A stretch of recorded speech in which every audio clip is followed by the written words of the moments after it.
అందుకే అతను ధోని.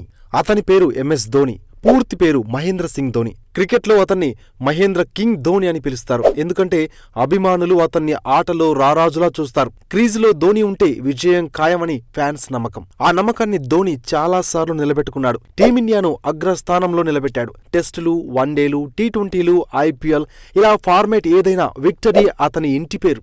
నాయకత్వానికి అతను మారుపేరు. కెప్టెన్ కూల్, మిస్టర్ కూల్ అనేవి ముద్దు పేర్లు. ధోని ఇంటర్నేషనల్ కెరీర్ కి గుడ్ బై చెప్పి 4 ఏళ్లైనా అతను ఎవర్ గ్రీన్ క్రికెటర్ గా కొనసాగుతున్నాడు. లెజెండ్ అంటూ ప్రశంసలు పొందుతున్నాడు. సంవత్సరానికి ఒక్కసారి నిర్వహించే ఐపీఎల్లో ధోనీని చూసేందుకు 1000 కళ్లతో ఎదురు చూస్తున్నారు. ఐపీఎల్ 2025లో ధోని చెన్నై సూపర్ కింగ్స్ తరపున అన్క్యాప్డ్ ప్లేయర్ గా అలరించేందుకు రెడీ అవుతున్నాడు. ఐపీఎల్లో టీం పెర్ఫార్మెన్స్ సరిగా లేకపోవడంతో బహిరంగంగా కెప్టెన్ పై ఆగ్రహం వ్యక్తం చేసే యజమానులున్న ఈ రోజుల్లో దీనికి భిన్నంగా ధోని ఇతర ఫ్రాంచైజీల ఓనర్ల కితాబులు సైతం పొందుతుండడం విశేషం. లక్నో సూపర్ జైంట్స్ యజమాని సంజీవ్ గోయంకా ధోనీని మస్తు మెచ్చుకున్నారు.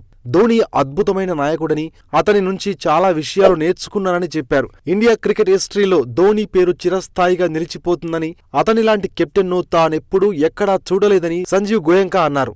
ధోని ఆలోచన విధానం, మైండ్ మెచ్యూరిటీ గురించి ఎంత చెప్పుకున్నా తక్కువేనని పేర్కొన్నారు. అతి చిన్న వయసులోనే ధోని తనను తాను తీర్చిదిద్దుకున్న విధానం నిజంగా గ్రేట్ అని తెలిపారు.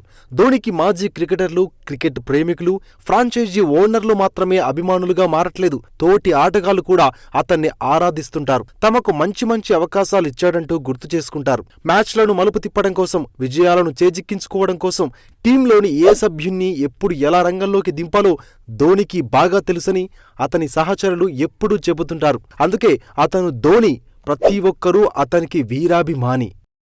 కాంపిటేటివ్ ఎగ్జామ్స్కు ఉపయోగపడే ఇలాంటి జీకే కరెంట్ అఫైర్స్ని ఎప్పటికప్పుడు తెలుసుకునేందుకు మీ ఫోన్లో డైలీ బైట్స్ కరెంట్ అఫైర్స్ యాప్ను డౌన్లోడ్ చేసుకోండి. ఈ పోటీ ప్రపంచంలో నిరంతర అప్డేట్గా ఉండండి.